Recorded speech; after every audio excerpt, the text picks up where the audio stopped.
भाजपच्या श्रेष्ठींनी महाराष्ट्रात घातलं लक्ष। महाराष्ट्रातून एक आमदार ठाकरेंच्या शरद पवारांच्या गळाला का जातोय? आजही पश्चिम महाराष्ट्रातील आमदार पिता पुत्रांनी सोडली अजित पवार, एकनाथ शिंदे आणि देवेंद्र फडणवीस यांची साथ। थेट आता येणार महाविकास आघाडीकडे।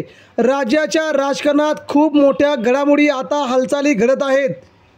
विधानसभा निवडणुकीच्या पार्श्वभूमीवरती पुढील 2 महिन्यात महाराष्ट्रात सत्तांतर होईल, याचाच फायदा उचलण्यासाठी विधानसभा निवडणुकीच्या पार्श्वभूमीवरती राजकीय घडामोडींना वेग आला आहे। आज माढा विधानसभा मतदारसंघातून आमदार पिता पुत्र यांनी थेट शरद पवार आणि उद्धव ठाकरे यांची भेट घेतली। पुण्यातील मोदीबाग इथं बबनदादा शिंदे आणि रणजितसिंह शिंदे पोहोचले आणि त्यामुळे राजकीय वर्तुळात चर्चांना उधाण आलं आहे। अजित पवार गटात असे जवळजवळ 22 आमदार पुन्हा उद्धव ठाकरेंच्या संपर्कात येऊ शकतात।